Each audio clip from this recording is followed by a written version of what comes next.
ओके चल अरे चला तनी छड़ा चला चला।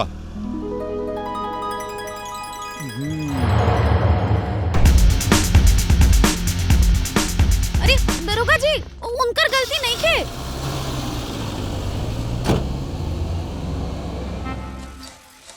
अरे सुना तानी जी, सुना तानी हम बोहिर नहीं खी। कहे इतना भड़कत बानी जी हैं? जाए जाके अचार के मसाला लेके आई दुकान से। अचार इतना आम कहाँ से आइला हो? देखी ना, राजा बगीचे से रात बीन के लिए आइल हा। इतना बड़का बड़का को आम बाना, एकर अचार बहुते बढ़िया होई ना। रात में कौन आनी है रुए? रात में कौन आनी है रुए हो? ये कौन बगीचा में से आइला? लगनी रहुआ तहकीकात करे कहाँ से आइल है, कैसे आइल है। इना की जाके अचार के मसाला ले आई। हमरे पर झाऊ झाऊ करबू। अतार लाट साहब टंगरी पतार के सुतल होइए, उनका से काहे लेको मंगावत? अरे जाए ना दीजी, लइका भोरही में तो सुतल बा, ओकरा के सूते दी ना। लगे नहीं रहुआ बिहाने बिहाने काव काव कौवानियन काव काव करे। हम काव काव करतनी हैं? हम काव करतनी काव करतनी। पहले में अरे खुश रहा बच्चा, खुश रहा। ठीक बा बाबू, जा तू। खुश रहो बेटा, खुश रह। आराम से जाइए। हाँ सुनो, उन्हें से जब वापस आई है ना तो तरकारी ले ले हो। जी बाबू जी। जा।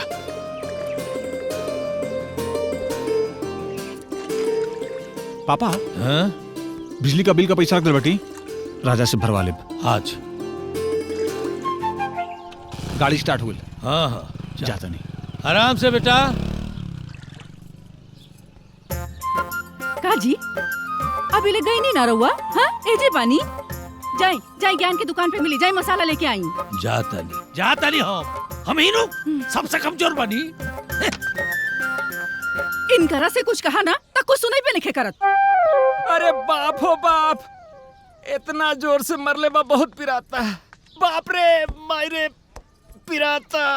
हीरा ये सब कैसे हो गया हीरा? अरे चाचा का हम बताई। अरे बाप रे बाप, राती खान बगीचवा गइल नहीं है ना चाचा। अरे अनहरा में आके बड़ी मार देला हंस। आम तो तुरबे कैले हंस, तेहियो तूर के बराबर कर देला हंस। ये चाचा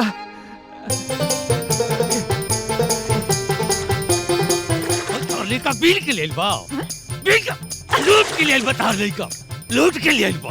मार को कर कपार फोड़ दे। ई कौन आदत है आधा रात का जगावे के हैं? यार हर रात होइल बरे हैं? भोर हो गइल बका। अरे का जी काहे रहुआ इतना फायर बानी? हैं?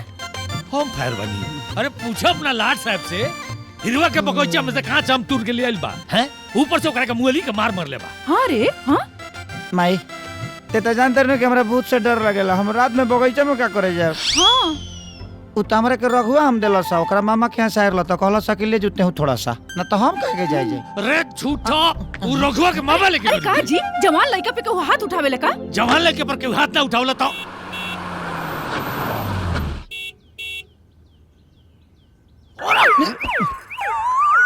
अरे सुनी ना। आओ बेटा। अरे भैया खुश रहा। प्रणाम भाई साहब। प्रणाम प्रणाम। चाचा जी प्रणाम। खुश रह। चलो आओ। अरे प्रणाम चाचा खुश जी। रहा बिटिया। एकर का जोड़त रहला? अरे खेते में ताजा ताजा भइल हम लिए आइली। अरे हमरे घर में खाए वाला के हो, जाओ अंदर रख दो। अरे चाची जी राउर बिंदी।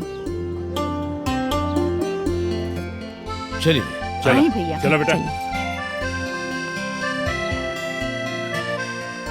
दोनों बेटा कहाँ बाड़न? दीपक तैयार होके ऑफिस गइल बा भैया। औलाद साहब खातिर अभी ले सबेर नहीं क्या भइल। अरे उड़ जाए ना, कोनो बात नहीं। कौन होके ड्यूटी पर जाएगी। और बताओ। और सब बढ़िया बा भैया। और चाचा जी प्रणाम। खुश रहा मत रहा। और क्या होत बा बेटा? लो फ्राई छोड़ के और का हुई? हाँ